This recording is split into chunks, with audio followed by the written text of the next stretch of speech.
High restrictions here, and the reason I could stand right here in the middle of the street is this is one of the hundreds of streets that are blocked in Paris. Only authorized vehicles are allowed on these streets, and they're doing that for traffic purposes, security purposes. And the reason we are watching these Olympics so closely is because we are next up, Los Angeles 2028. And some of the issues that Paris is dealing with to put these Olympics on are some of the issues that we have to deal with 4 years from now. Homelessness, massive traffic issues, security issues, and a great deal of people that already live in these metropolitan areas, and it's challenging. But I will tell you, just trying to get to the other side of the river today was extremely difficult. Our driver shows us on his phone the hundreds of streets that are blocked and why it's so challenging just to drive just a couple of miles. Now, this will be Los Angeles's third Olympics. In 1932, it happened in the middle of the Great Depression. In '84, it was boycotted by the Eastern Bloc countries, so we're hoping the third time is a charm. We're going to pull off a beautiful Olympics in 2028 because of the lessons we learned here in Paris in 2024. Reporting from Paris, David Ono, ABC 7 Eyewitness News.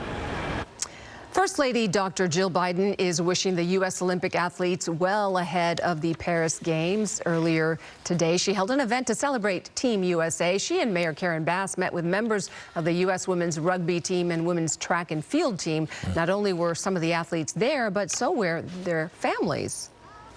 You know, there's a moment that the cameras sometimes miss during the Olympics. It happens before the whistle blows or the bell rings or the starting gun fires.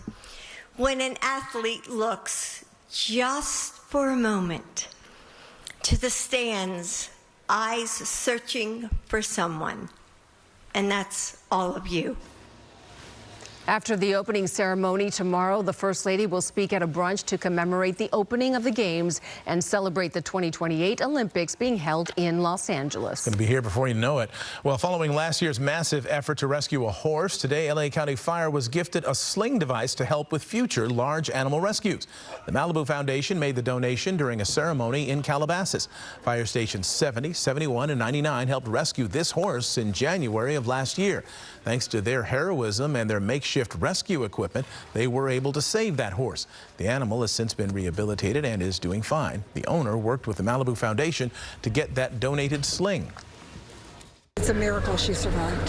When I recognized that this entire area did not have a sling, I thought, oh my God. And I went to the foundation with which I work, and we decided to go to the city of Malibu and get a grant that would facilitate purchasing and making a sling for the fire department.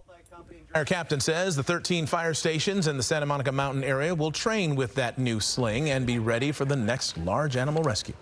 You would think acting schools in Hollywood would have no trouble staying in business. But another one's about to close. Up next, we're talking to students at the American Academy of Dramatic Arts.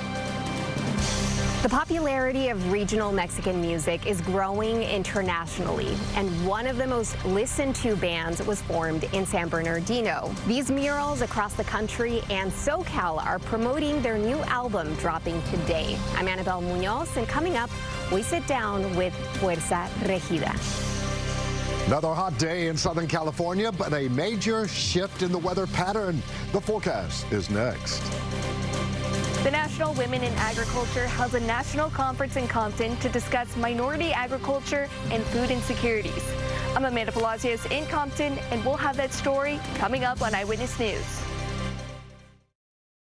Eyewitness News at 6.